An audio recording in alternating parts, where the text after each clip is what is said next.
Hello दोस्तों, नमस्कार। SM किसी चैनल में मैं आप सभी लोगों का दिल से बहुत बहुत स्वागत करता हूं। दोस्तों, वीडियो को स्टार्ट करने से पहले ज़रूर कहना चाहूँगा, आज के दिन दो इंपॉर्टेंट वीडियो अपलोड हो चुके हैं। ये लेटेस्ट वीडियो भी देख लेना। एक ऐसी न्यूज़ शायद से अगर आ जाते तो बाजार में एक तेज़ी वापस लौट आ सकती है, तो इस वीडियो में देख लेना। उसी की बात की है। लिंक नीचे डिस्क्रिप्शन बॉक्स में दोनों वीडियो की मिल जाएगी। फर्स्ट टाइम विजिट किया, चैनल को सब्सक्राइब करना। फ्री स्टॉक मार्केट क्लासेस, इस चैनल को भी फॉलो कर सकते हो। लिंक ऊपर आई बटन पे, नीचे डिस्क्रिप्शन बॉक्स में दोनों जगह पे मिल जाएगी। सो दोस्तों, जैसे मैंने आप लोगों को बताया, यहाँ पे आरबीआई एंड उसी के साथ आरबीआई के जो गवर्नर है, राइट, शक्तिकांता दास जी, उन्होंने यहाँ पे कुछ बड़ी बातें पूरे बाजार के सामने, पूरे देश के सामने यहाँ पे रखी हुई है। सो डेफिनेटली अगर हम लोग देखा जाए तो सारी चीज़ों को कवर करने के लिए लगभग 20 मिनट, आधा घंटा भी लग सकता है, उससे भी ज़्यादा। तो हम लोग क्या करेंगे, पॉइंट वाइज जाएंगे, तो आसान भाषा में आप लोगों को सारी चीज़ें यहाँ पे समझ में भी आएगी एंड याद भी रहेगा।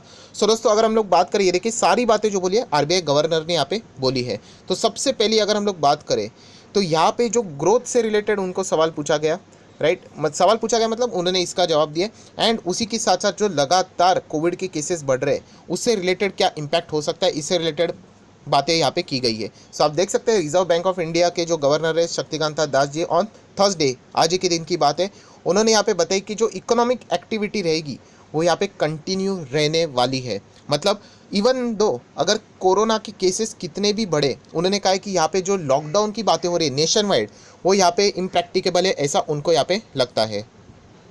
बट उन्होंने इस बात को दो बार ज़रूर दोहराया, मतलब हम लोग कह सकते हैं बार बार उसका बात, मतलब उन्होंने किया कि कोविड के जो केसेस बढ़ रहे हैं, ये तो बहुत बड़ा मुद्दा है, इसको हम लोग निगलेक्ट नहीं कर सकते। हम ये कह सकते हैं कि लास्ट टाइम कैसे लॉकडाउन लगाया था, लास्ट टाइम मतलब 21 डे का जो लॉकडाउन था, जब मार्केट पूरा क्रैश हुआ था, ये आरबीआई गवर्नर कह रहे हैं। आप गूगल के ऊपर जाके पढ़ सकते हो ये सारी बातें, मैं नहीं बोल रहा हूँ कि उस टाइप का लॉकडाउन अभी आप लोगों ने एक्सपेक्ट नहीं करना चाहिए। बहुत ज़्यादा मतलब बहुत ज़्यादा बड़ा डैमेज यहाँ पे हो सकता है। सो हम लोग कह सकते हैं यहाँ पे वैक्सीन भी साइमल्टेनियसली यहाँ पे चालू है, केसेस ज़रूर यहाँ पे बढ़ रहे हैं, तो प्रिकॉशंस लेने पड़ेंगे। तो सबसे इंपॉर्टेंट बात उन्होंने यहाँ पे बोल दी है कि केसेस ज़रूर बढ़ रहे हैं, बट अगर हम लोग लॉकडाउन की बात करें तो अभी आप लोगों ने उसका ख्याल यहाँ पे फिलहाल छोड़ना चाहिए। देन अगर हम लोग यहाँ पे बात करें तो जो इम्पैक्ट हम लोगों को यहाँ पे ओवरऑल देखने को मिल रहा है कि केसेस बढ़ रहे हैं, लॉकडाउन की बातें तो हो रही है, बट वो तो कह रहे नहीं होगा करके।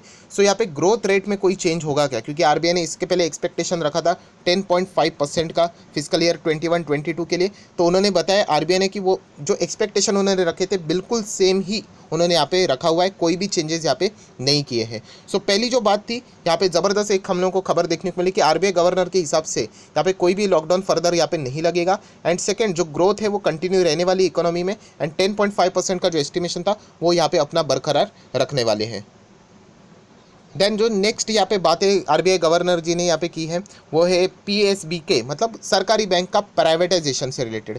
सो उनको पूछा गया, क्योंकि आप सभी लोगों को पता है यहाँ पे अगर हम लोग प्राइवेटाइजेशन की बात करें, निर्मला सीतारामन जी ने अनाउंस किया था बजट में कि दो प्राइवेट जो मतलब जो सरकारी बैंक है वो प्राइवेट यहाँ पे होने वाले, ऑब्वियसली विदाउट नेमिंग देम, अभी तक नाम सामने है, मतलब रिवील उन्होंने प्रॉपरली यहाँ पे नहीं किया है।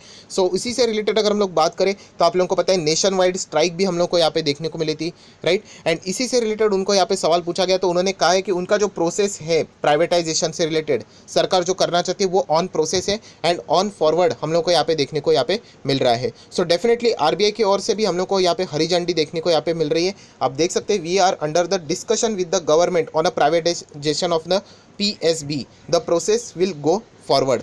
सो डेफिनेटली हम लोग कह सकते हैं कि फिलहाल यहाँ पे कोई भी बाधा हम लोगों को देखने को यहाँ पे नहीं मिली है, बट ये जो चीज़ है वो इतनी आसान यहाँ पे नहीं होने वाली है। इसका जो मतलब इम्पैक्ट रहने वाला है, स्ट्राइक जैसे हम लोगों ने देखा था, वो शायद से हम लोग को और भी बड़े पैमाने के ऊपर होते हुए भी देखने को मिल सकता है। एंड ये बात मैं नहीं कह रहा था, इससे बाद भी बहुत सारी न्यूज़ आई थी, जैसे कि सरकारी बैंक के जो एम्प्लॉयज़ हैं एंड उसी के साथ साथ जो इंश्योरेंस कंपनीज़ है उनके भी एम्प्लॉयज़ हैं, उन्होंने भी कहा था कि अगर ये बातें ऐसी चलती रही तो जिस तरीके से फार्मर ने यहाँ पे प्रोटेस्ट किया है, उसी टाइप का प्रोटेस्ट हम लोग भी यहाँ पे नेशन वाइड पूरा यहाँ पे कर सकते हैं। एंड वो कब तक चलेगा वो हम लोगों को पता नहीं, ये उनके ओर से हम लोग को ये बातें फिलहाल देखने को मिली थी। अभी ये आगे क्या हो जाता है उसके ऊपर हम लोग यहाँ पे सब कुछ चीज़ें डिपेंड करती है। बट फिलहाल अगर हम लोग यहाँ पे बात करें पीएसबी के प्राइवेटाइजेशन से रिलेटेड, आरबीआई यहाँ पे सरकार से बातचीत करिए एंड ये चीज़ें अभी भी हम लोग को स्मूदन वे से आगे सरकार के पॉइंट ऑफ व्यू से आगे बढ़ती हुई देखने को मिल रही है।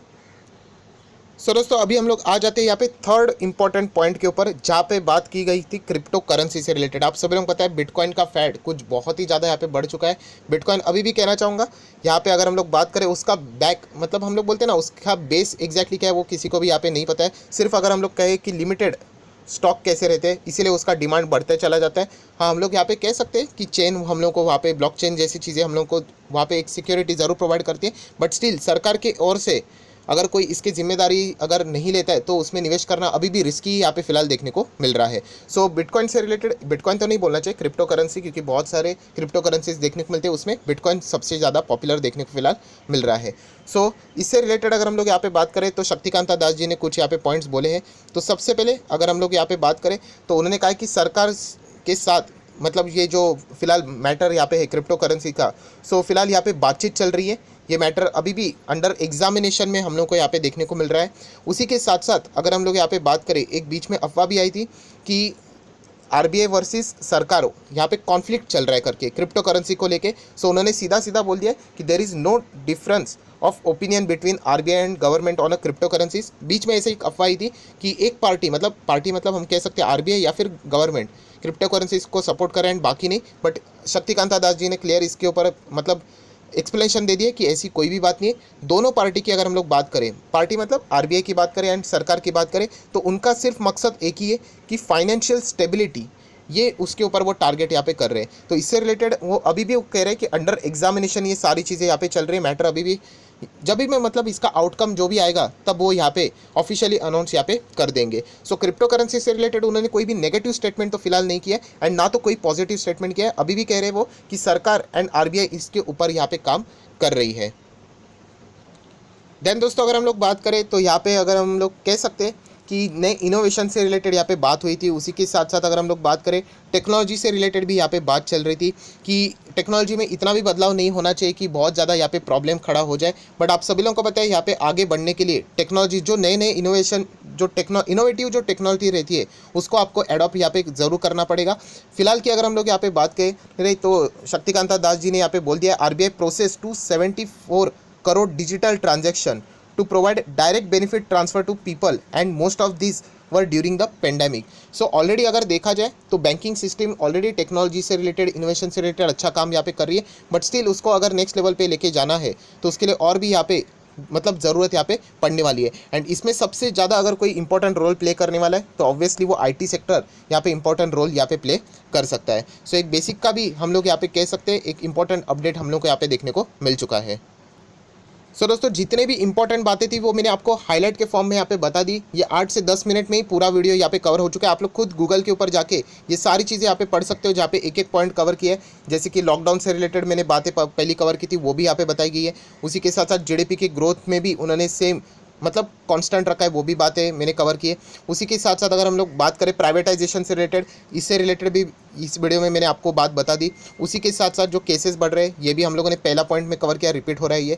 उसी के साथ साथ अगर हम लोग आगे की यहाँ पे बात करें तो यही चीज़ें हम लोग को देखने को मिल चुकी है। ये देखिए सेकेंड वेव से रिलेटेड बात करें, बट कोई भी अगर हम लोग कहें तो फ्रेश लॉकडाउन यहाँ पे फिलहाल तो लगने वाला नहीं है। सो ये सारी चीज़ें मैं यहाँ पे ऑलरेडी कवर कर चुका हूँ। एंड लास्ट में अगर बात करें तो क्रिप्टो करेंसी से रिलेटेड भी जो बातें थी वो भी मैंने यहाँ पे कवर की है। सो एक ही इस 8 मिनट के वीडियो में मैंने सारी बातों को कवर कर लिया है। सो अगर आपको वीडियो अच्छा लगे तो लाइक एंड शेयर कर देना। So that's it, thank you very much दोस्तों, we will be meeting our next video. तब तक के लिए बाय बाय।